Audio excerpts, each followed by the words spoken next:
Assalamualaikum warahmatullahi wabarakatuh. Alhamdulillah wassalatu wassalamu ala Rasulillah wa ala alihi wa sahbihi wa mawalah. Rabbi shrah li sadri wa yassir li amri wahlul 'uqdatam min lisani yafqahu qawli. Rabbi zidni ilma warzuqni fahma.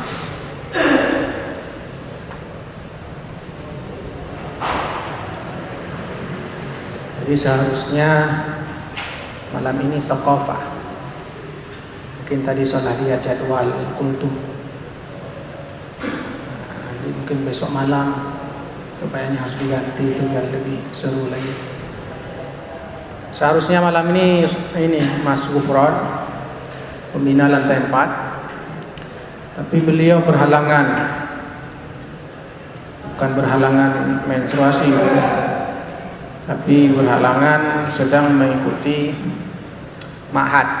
Ada kuliah ma'had beliau di Masjid Kiai Haji Ahmad Dahlan.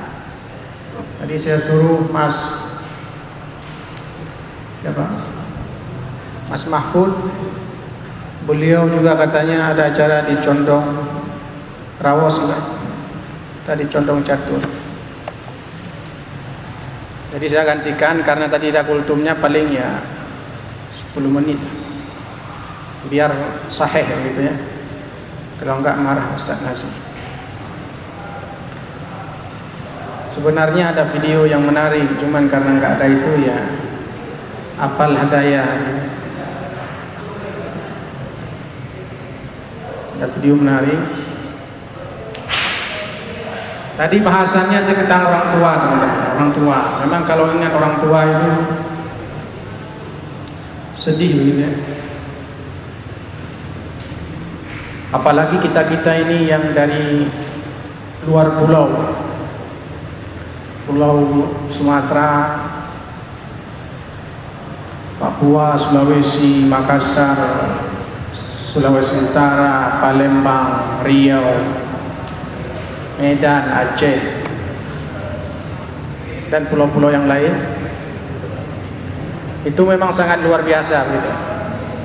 Tapi keuntungannya kuliah di Jogja, kemudian orang tua kita bekerja di luar Jogja, itu memang ada keuntungannya. Karena hidup di Jogja itu teman-teman lebih murah daripada hidup di pulau-pulau yang lain. Jadi kalau orang tua kita kerja di Jakarta, itu upah minimum kan lebih tinggi daripada upah minimum yang ada di Jogja. Jadi kalau di Jakarta beliau ada gaji 5 juta, besok anaknya dikuliahkan ke Jogja. Nah, itu aman orang tuanya. Yang parah itu kerja bapaknya di Jogja, anaknya suruh kuliah di Bandung. Nah, itu agak sulitan. Nah, kesempatan ini saya ingin membahas terkait peran kita sebagai pemuda untuk Islam itu apa sih sebenarnya. Teman-teman pernah ingat kata Imam Syafi'i, pemuda hari ini adalah pemimpin masa depan. Jadi kita ini penggantinya Pak Jokowi, kita ini penggantinya Basuki Cahayapurnama, kita ini penggantinya Ahmad Heriawan di Bandung. Kita ini pengganti Ganjar Pranowo di Jawa Tengah. Yang nggak bisa diganti Sultan Hamengkubuwono, itu nggak bisa. Jadi sepintar apapun orang di Jogja mau cita-cita jadi gubernur ya nggak bisa. Tapi kalau di tempat lain insya Allah bisa. Makanya kalau kemarin itu ada wali kota 2 periode, wali kota Jogja, luar biasa perjuangannya bagus. Tapi nggak bisa dinaikkan jadi gubernur karena itu udah ada yang punya. Jadi ya itulah, memang ada untung rugi jadi orang Jogja. Syubbanul yaum rijalul ghad, pemimpin pemuda hari ini adalah pemimpin masa depan. Itu satu. Kedua, kalau kata Bung Karno itu kan, berikan kepadaku 10 pemuda akan kugoncangkan dunia. 10. Nah, kita udah berapa ini? Ini bukan dunia lagi kalau udah segini. Berikan kepadaku 10 pemuda, bukan untuk bikin boy band begitu ya, tapi untuk mengguncang dunia. Kata Kiai Dahlan, Islam tidak akan hilang di dunia ini, tetapi Islam bisa hilang di bumi Indonesia.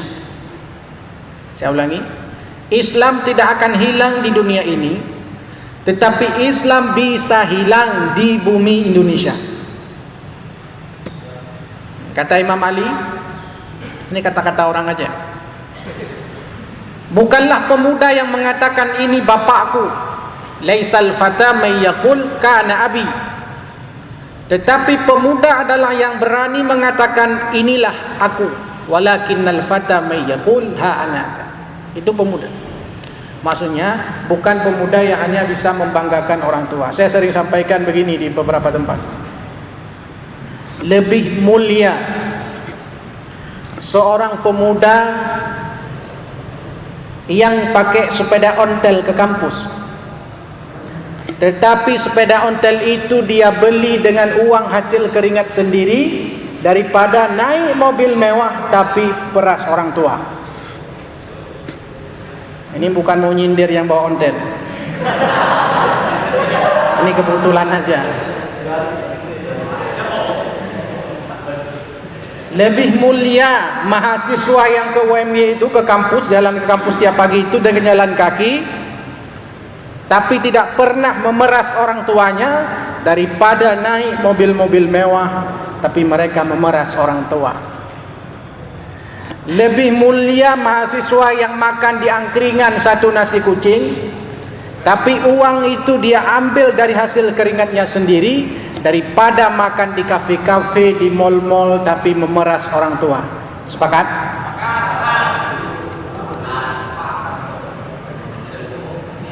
Yang lebih parah lagi, sudah makan di angkringan tapi memeras orang tua.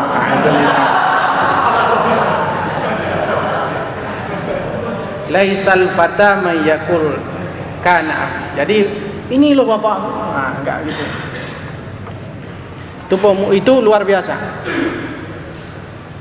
Kenapa harus pemuda? Kan pertanyaan begitu. Kenapa ngomongnya terus pemuda? Kenapa enggak pemudi gitu ya? Karena memang dalam pidato itu memang yang dihormati pemuda gitu ya, pemuda-pemuda Islam.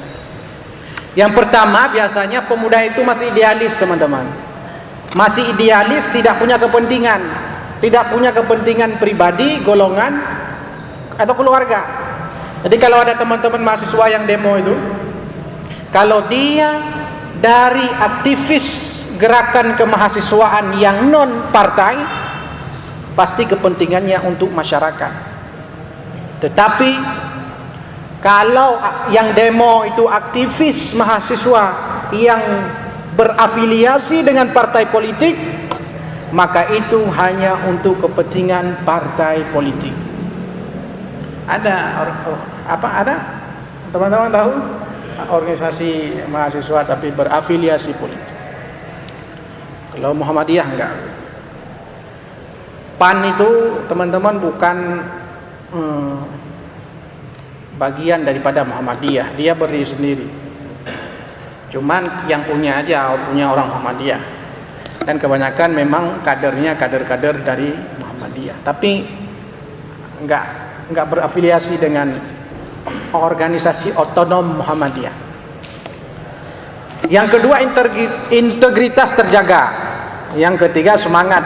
Nah, itu semangat. Kalau demo itu yang paling gede suara ya pemuda lah. Walaupun ditanya enggak ngerti juga dia. Kayak teman-teman FPI itu demo Pak Ahok, ada reporter nanya, Pak, kenapa demo? Dia kafir. Selain itu, nggak tahu, pokoknya dia kafir. Nah, itu. Dia nggak punya alasan demo-demo kayak gitu. Nah, itu parah orang kayak gitu. Dia demo tapi nggak, lebih baik orang demo itu dia punya alasan daripada demo tapi nggak punya alasan, cuma ikut-ikutan doang. Nah, itu ngeri itu. Syarat pemuda dalam Islam itu dua, teman-teman. Yang pertama beriman, yang kedua kuat. Maka kan ada ayatnya, innahum fidyatun amanu bi rabbihim wa zidnahum huda. Jadi yang diperlukan itu pemuda beriman. Wa rabatna ala qulubihim idz qamu faqalu rabbuna rabbus samawati wal ardh. Pemuda yang mengatakan Tuhanku itu Tuhan langit dan bumi. Pemuda-pemuda yang seperti itu jadi beriman. Kedua, kuat itu innama yakhshallahu min ibadihil ulama, dalam satu ayat dikatakan. Kemudian dalam ayat yang lain dalam Al-Maidah dikatakan bahwa wal yakhshal ladina law taraku min khalfihim dzurriyyatan dhi'afa. Dalam hadis juga ada dikatakan bahwa Allah lebih cinta kepada orang muslim mukmin yang kuat daripada yang lemah. Kuat apa di situ? Kuat pengetahuannya, kuat fisiknya. Harus kuat fisik. Jangan pistol aja yang kuat. Jadi tadi kemarin itu ada yang ngomong saya, Mas, kayaknya saya nggak sepakat dengan pistol. Kenapa? Pistol kan gini, Mas. Kalau ada yang gini gimana? Atau yang gini katanya. Nah, itu pedang ya. Itu khilafiyah. Nah, kita nggak mau. Kuat pengetahuannya, IQ-nya, emosionalnya, kemudian fisiknya, pokoknya kuat segala-galanya lah. Nah, jadi kuat itu definisinya begitu, bukan kuat fisik, badan gede, bukan gitu. Teman-teman, Islam berkembang karena ada 5 orang. Islam ini berkembang karena ada 5 orang. Pertama ada Abu Bakar. Kenal Abu Bakar? Nah, di bawah nomor 3. Ada Abu Bakar. Abu Bakar itu orang tua, teman-teman. Orang udah tua. Bahkan ada yang mengatakan beliau itu lebih tua daripada Nabi Muhammad. Abu Bakar. Jadi harus ada orang tua. Jadi di universitas ini harus ada orang yang dituakan. Makanya ada apa? Ketua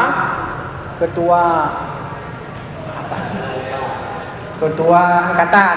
Nah, itu orang yang dituakan. Bukan orang tua. Orang yang dituakan, bukan orang tua. Abu Bakar. Dan orang yang pertama beriman. Kedua Umar bin Khattab, komandan beriman. Nah, itu Umar. Perlu nggak FPI itu? Di Indonesia perlu nggak FPI? Perlu. Kalau menurut saya FPI itu Umar bin Khattab. Tapi jangan semua jadi FPI. Nah, kalau semua jadi FPI hancur gitu. Sebagian jadi FPI, sebagian dari Muhammadiyah, sebagian jadi NU, sebagian jadi Al-Irsyad, sebagian jadi Perti, sebagian dari MM jadi MM, sebagian jadi KAMI, sebagian jadi HMI, sebagian jadi HTI, dan lainnya. Jangan semua ISIS, jangan. ISIS itu ngeri. ISIS itu nggak boleh. Kalau ngisis, tahu ngisis? Nah, ngisis boleh. Itu kata dosen saya. Tapi saya nggak tahu juga artinya apa itu. Yang ketiga Utsman. Utsman itu teman-teman orang kaya, dia itu pengusaha. Utsman itu pengusaha, bukan PNS. Dan sahabat Nabi ini nggak ada yang jadi PNS. Nah, Abu Bakar, Umar, Utsman. Utsman itu pengusaha, orang kaya, CEO. Nah, yang di depan Jokowi kemarin ya, ngomong pakai bahasa Inggris tanpa teks itu. Nah, itulah itu Utsman itu. Karena teman-teman, Islam berkembang nggak cukup dengan Allahu Akbar, enggak. Harus ada fulus. Kata orang itu kan, laisal fulus manfus. Kalau nggak ada uang, mampus. Nah, harus ada. Ada teman saya ngomong, Mas, bersedekah itu nggak harus pakai uang. Loh, tabassumuka sadaqah. Senyummu itu sedekah. Sehingga ketika hari Jumat kan kota amal lari dia kan. orang naruh 1.000, 5.000, 7.000, pas depan dia senyum aja dia. Karena senyum itu sedekah. Padahal kalau mau bikin masjid itu enggak senyum-senyum, enggak bangun masjid, perlu fulus, perlu money. Makanya time is money. No money, no woman. No money, no anak.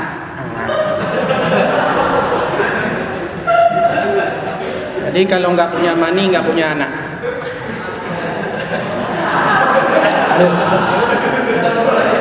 Usman orang kaya, ya. Teman-teman, kalau teman-teman ikut pengajian, saya sering ngisi pengajian di.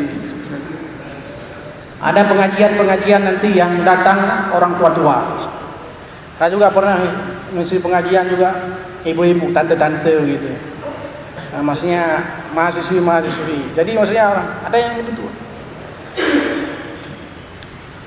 Majelis ta'lim di masyarakat sekitar kita ini, kalau banyak Utsman bin Affan di situ, jadi ustadz itu makmur, teman-teman. Saya maka kadang-kadang kalau dekat-dekat sini agak kadang-kadang nggak mau gitu kan. Karena memang Utsmannya kurang. Utsmannya kurang di situ. Bahkan ini di kampung orang sana. Kadang-kadang kita kan, saya sering mengalami ini. Kadang-kadang kan kita sering menghargai burung beo daripada menghargai kiai kan di kampung kita yang dari alif ba kan, lebih menghargai burung beo. Beo itu teman-teman, dia hanya ngomong Assalamualaikum. Dia itu dibeli sampai 10 juta. Burung beo hanya ngomong Assalamualaikum. Dan kita nggak tahu sebenarnya memang benar Assalamualaikum dia ngomong, makhrajnya nggak jelas, fasih juga enggak, tapi dibayar. Nah, kiai-kiai kita di kampung itu, teman-teman, salamnya bagus, pengajiannya 2 jam, setelah pengajian ada dialog 3 jam, pulang pengajian dikasih duit 15.000, sendalnya hilang lagi.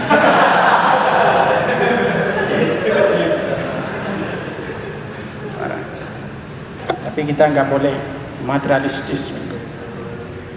Nah, saya sering juga sampaikan ini. Berapa banyak rumah sakit Islam yang akhirnya jadi rumah Islam sakit? Berapa banyak madrasah Islam yang keadaannya la yamutu wa la yahya, la yamutu wa la yahya, tidak bermutu karena kurang biaya. Itu Al-Quran dulu. Utsman ya. Jadi ketiga Utsman. Yang keempat Ali. Nah, Ali ini yang luar biasa. Itu contoh. Kalau teman-teman baca sejarah hijrah Nabi, nah ini orang yang luar biasa. Jadi Ali ini sudah diceritakan mungkin di lorong Ali kemarin itu. Dia orang pertama masuk Islam, umurnya masih remaja. Ini Ali luar biasa. Ali bin Abi Thalib. Yang kelima itu Khadijah, istri Nabi. Maka kata Nabi, suatu ketika Nabi itu sedang tidur di dalam pelukannya Aisyah. Aisyah itu istri Nabi yang paling asik gitu ya. Kecil, masih muda, umurnya 12-15, kayak Syekh Puji itu. Cuman beda. Jadi maksudnya begini, 12 umurnya istri Syekh Puji beda dengan yang istri Nabi Muhammad Aisyah. Kenapa? Karena memang orang Arab sudah beda. Makannya sate onta gitu ya.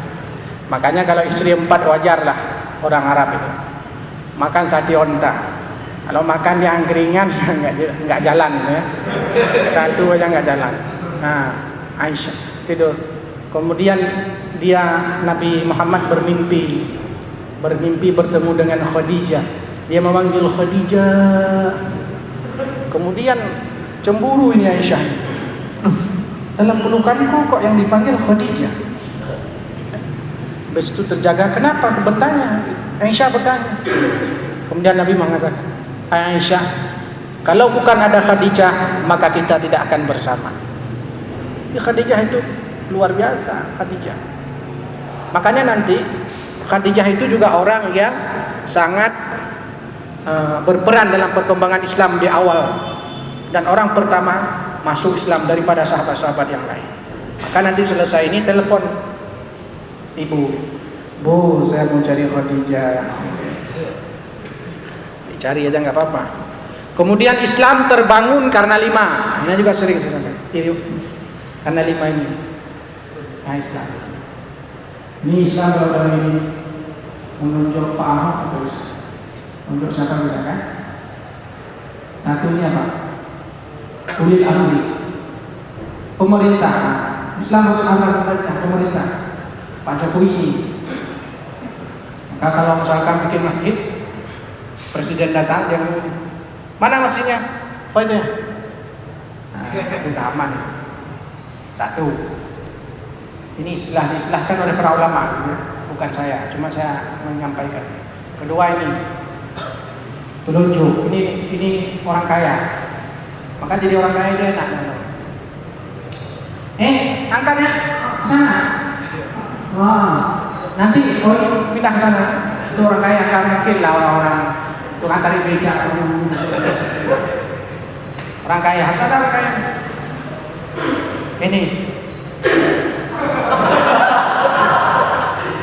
Ini ulama. Ulama itu teman-teman nggak boleh ini, nggak boleh, harus seimbang ya.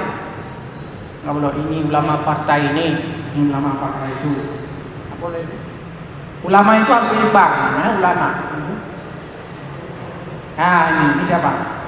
Ini pemuda, jadi manis. Nah kalau orang pakai cincin di sini, kalau di sini pakai cincin, salah itu, salah aturannya. Nah, maka kalau lihat yang pakai cincin dirubahlah kalau pakai di sini ya. Apalagi jempol kaki lebih bahaya lagi. Ini teman-teman dari manis. Nah kita umur kita ini kan masih manis-manis, masih nyunyuk. Kan kelihatan wajah-wajahnya. Apalagi masih manis ya. Ini si manis. Ini kita di sini, masih di sini kita. Ini ibu-ibu ya, perempuan.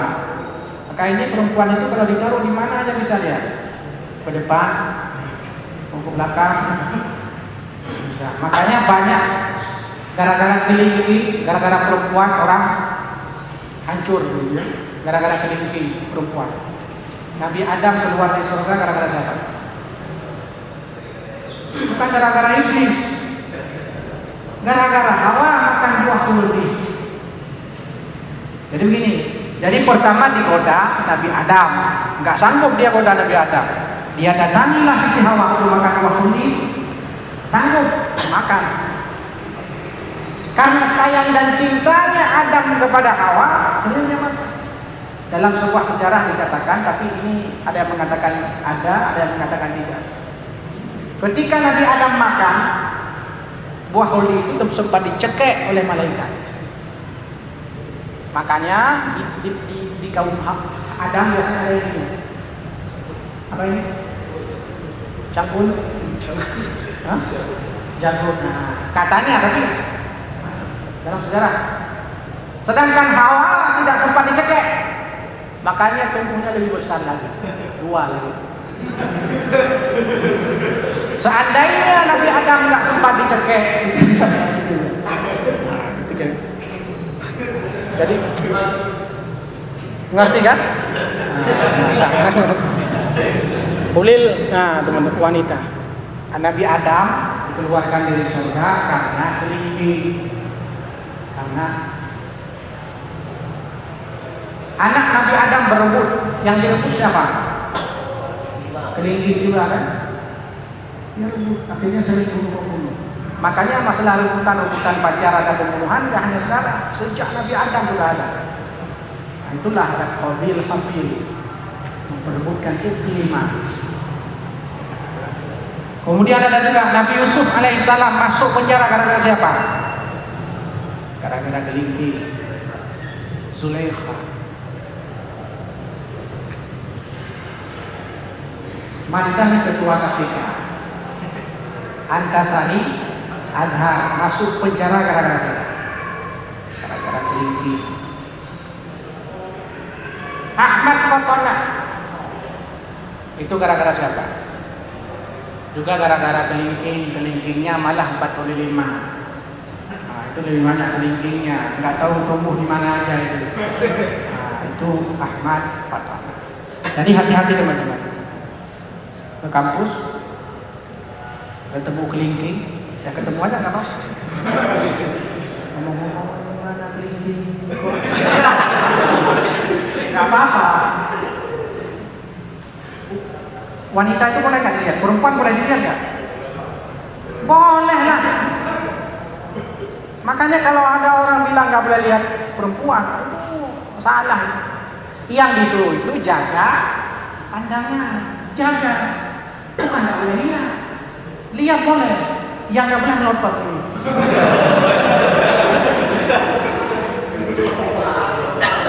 Makanya saya pernah mengkritisi salah satu organisasi kemahasiswaan. Itu kalau ketemu, ini kalau di lingkungan inilah, di lingkungan mereka itu, kalau ketemu perempuan, laki ke sana, perempuan hadapnya ke sana. Ukhti, gimana kabarnya? Tapi kalau ketemu di jalan, ya kayak aja. Bahkan ada teman saya itu pas rapat. Jadi pas rapat ada ini, hijab, tingginya segini, pinggang. Cuma duduk, rapat tentang mading lah kalau nggak salah saya. Gimana madingnya? Kata ukti ini, yang ikhwan, alhamdulillah sudah lancar. Habis itu, ya, dananya gimana? Tanya sama ikhwannya. Uktinya nggak jawab. Dia bangun. Gimana? Nah, berarti kan nggak salah itu. Ngapain ada hijab? Artinya yang disuruh itu jaga pandangan, jaga. Dan sekali boleh kan? Pandangan pertama itu kan boleh. Misalkan ketemu cewek di sana, dia lihat sini.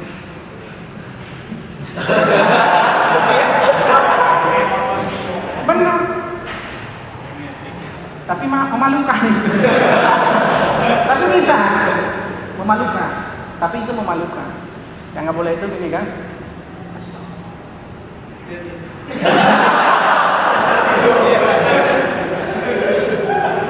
Yang nggak boleh gitu. Tapi kalau astagfirullah.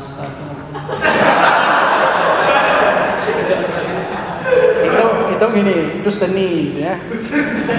Seni itu indah. Seindah suaranya Syekh Muhammad Abdul. Nah, jadi Islam. Ya, oleh karena itu teman-teman, peran kita itu sangat luar biasa. Tahu? 3 menit lagi.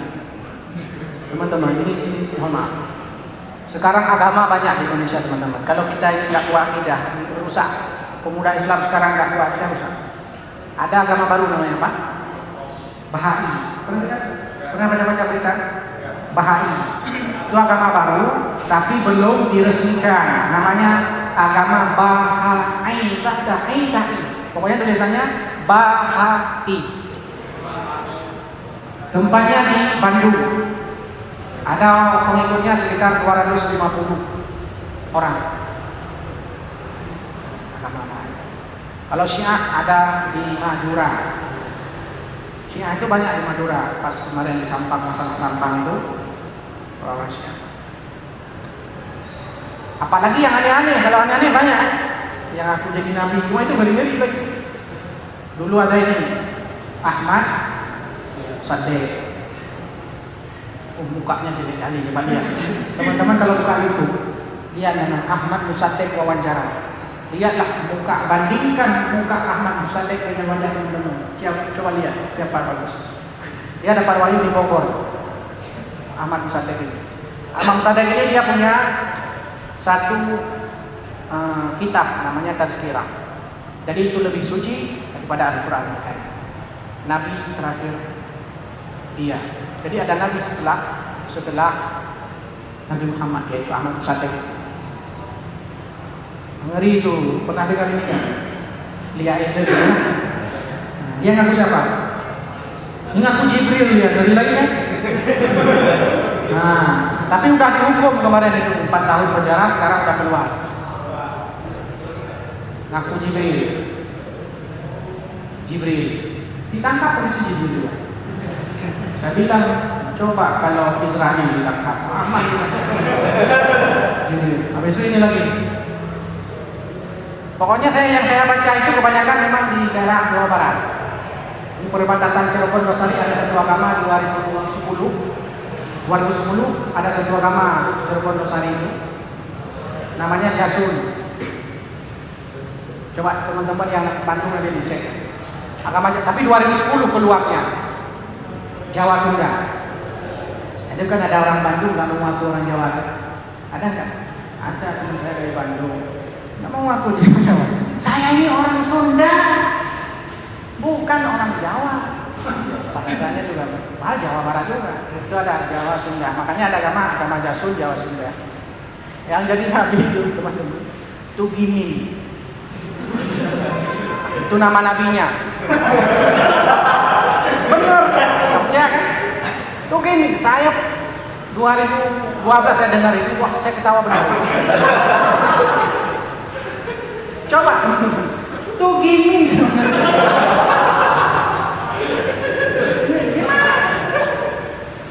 Nggak enak, memang nggak enak. Kalau salawat, ya Habibi ya Muhammad. Oh enak, dengarnya kalau apalagi suara-suara bagus, wah asik kan. Wah diganti. Ya Habibi ya Tugini.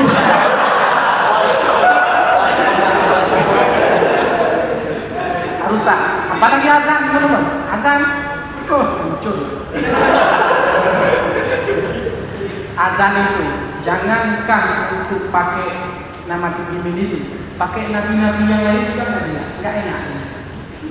Muhammadur Rasulullah. Asyhadu anna Daud. Tapi kan Daud itu nama nabi juga. Tapi Daud aja udah nggak apa? Kayaknya kurang pas ya. Asyhadu anna Tugini.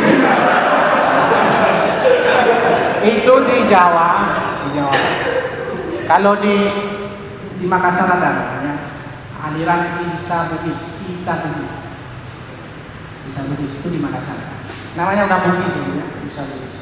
Tapi aslinya orang itu dari ujung Pulau Sumatera. Isa Bugis. Nah, itu juga sama. Ada aliran sendiri. Bahkan mereka juga mengatakan bahwa boleh puasa hanya dilakukan oleh orang-orang yang melihat bulan saja. Karena ada dalam Al-Quran itu ada ayat ini. Berpuasalah kamu ketika melihat bulan. Berpuasalah kamu ketika melihat bulan. Jadi orang-orang yang nggak lihat bulan nggak harus puasa. Itu tafsir mereka itu. Nanti bisa dicek ayatnya. Saya akan lupa. Dan tadi sudah mengingat itu maksudnya. Berpuasalah. Wajib puasa atas orang yang lihat bulan. Kalau kita pasti nggak mau lihat semua kan? Biarkan MUI jangan lihat. Biar mereka lihat. Apa itu? Ini belum lagi aliran-aliran aneh-aneh teman-teman. Ada yang sholat, ada yang aliran sholat itu nggak harus kayak gini. Ada yang mengatakan fase kita sekarang ini bukan fase Madinah, tapi fase Mekah. Jadi kan kalau kita baca sejarah itu, Nabi Muhammad di Mekah itu berapa tahun? 13 tahun. 13 tahun di Mekah. Dakwahnya tentang apa? Tentang tauhid, akidah. Belum ada sholat di sana. Kapan sholat itu ada? Ketika di Isra Mi'raj, dan ketika itu Nabi hampir mau berpindah ke Madinah. Puasa di Madinah, aturannya. Zakat di Madinah, haji di Madinah. Walaupun sebelumnya Nabi Muhammad ikut ajaran Nabi Ibrahim. Jadi fase Mekah itu, fase Madinah sudah aturan-aturan. Makanya orang katakan, kita ini bukan fase Madinah, jadi kita sholat. Fase kita sekarang bukan fase Madinah, nggak usah sholat, nggak usah puasa, nggak usah zakat, nggak usah. Tapi fase Makkah, apa itu? Penanaman tauhid. Tauhid Allah, Allah, Allah, Allah, Allah, Allah, Allah, Allah. Itu apalagi kalau pelajaran filsafat, pelajaran filsafat teman-teman fisikonya sudah filsafat. Sering-sering baca akidah, beli buku-buku akidah. Enggak cukup dengan buku Pak Inahar satu itu ya. Banyak. Satu menit lagi. Akidah, teman-teman. Allah, jangan salah, jangan salah. Allah. Ada doa saya ketika saya itu. Allah itu Maha Kuasa. Iya, sing kali yakin benar. Nih, sekarang panggil Tuhanmu, coba suruh pilihnya. Sedikit aja suruh bisa. Itu belajar filsafat itu. Sedikit aja suruh bisa. Nggak bisa. Kalau nggak bisa, berarti nggak kuasa Allah itu. Nggak kuasa. Gimana caranya? Allah kan Maha Kuasa. Kan? Allah kan Maha Kuasa. Nah, coba suruh pilih yang itu. Yang ini loh, geser ini. Gak bisa kan? Nah, abang Nurtan tanya ini. Jawabannya kira-kira begini. Masa Tuhan disuruh-suruh? Kalau Tuhan disuruh-suruh itu namanya bukan Tuhan. Misalkan, Allah, pindahkan. Itu yang Tuhan salah. Yang dulu. Tuhan kok disuruh-suruh. Masih banyak yang ada di mana, tapi ini agak kurang. Lebih dan kurang saya mohon maaf. Hanya ini yang dapat saya sampaikan. Saya Rahul beserta seluruh kerabat kerja, mohon maaf atas segala kekurangan. Kami akan kembali ke Bombay bertemu dengan Anjali. Assalamualaikum warahmatullahi wabarakatuh.